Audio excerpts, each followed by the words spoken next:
वेश धारण किया है, इसलिए मैंने रुद्र को इस महायज्ञ में नहीं बुलाया। मैंने बिना सोचे समझे ब्रह्मा जी के कहने पर तुम्हारा विवाह उनसे करा दिया था।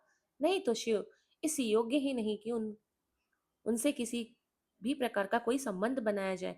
अब तुम आ ही गई हो तो स्थान ग्रहण कर लो, आगे तुम्हारी जैसी इच्छा, हमारा कोई आग्रह नहीं है। दक्ष की यह बातें सुनकर उनकी दुहिता सती ने अपने पति की बुराई करने वाले अपने पिता को देखा तो उनके मन में रोष बढ़ गया, वे क्रोध से भर गई।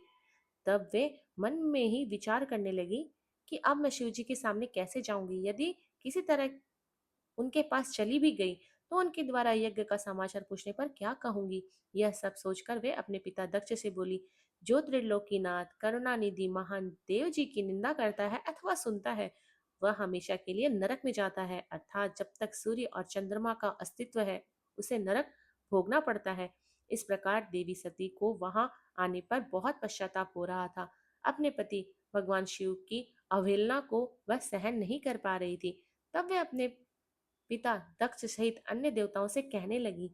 सती बोली, तुम सभी भगवान शिव के निंदक हो, तुमने उनकी अवहेलना होते देख प्रभु शिव का अपमान किया है। इस पाप का फल तुम सभी को अवश्य भोगना पड़ेगा। जो लोग भक्ति और ज्ञान से विमुख है वे यदि ऐसा कार्य करें तो कोई आश्चर्य नहीं होता, परंतु तुम जिन लोगों ने अज्ञान के अंधेरे को दूर कर अपने ज्ञान चक्षुओं को खोल लिया है, जो महात्माओं की चरणों की धूल से अपने को शुद्ध और पवित्र कर चुके हैं, उन्हें किसी से भाव रखना, ईर्ष्या करना, निंदा करना कतई शोभा नहीं देता। भगवान के श्री चरणों का ध्यान करते हुए उनके दो अक्षर का नाम शिव का उच्चारण करने से ही सारे पाप धुल जाते हैं। तुम मूर्खता के वश में होकर उन्हीं भगवान का अनादर कर रहे हो, उनसे द्रोह करके तुम्हें कुछ भी हासिल नहीं होगा। उदार भगवान महादेव की जटा और कपाल धारण किए शमशान में भूतों के साथ प्रसन्नता पूर्वक रहते हैं। वे शरीर पर भस्म लगाए और गले में नरमुंडों की माला धारण करते हैं।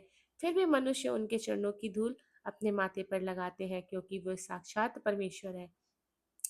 वे परम ब्रह्म परमात्मा व ऐश्वर्य से सदा ही दूर रहते हैं। जो ऐसे महान पुरुष की निंदा करता है उसके जीवन को धिक्कार है। मैंने भी तुम्हारे द्वारा की गई अपने पति शिव की निंदा को सुना है, इसलिए मैं अपने शरीर का त्याग कर दूंगी, इस यज्ञ की अग्नि में प्रवेश कर भस्म हो जाऊंगी। मैंने अपने प्रिय पति भगवान शिव का अनादर देख भी लिया है और उनके प्रति अपने पिता के कटु वचनों को भी सुन लिया है। अतः अब मैं इस जीवन का क्या करूं? मैं इस समय पूर्णतः असमर्थ हूँ। इस यज्ञशाला में जो भी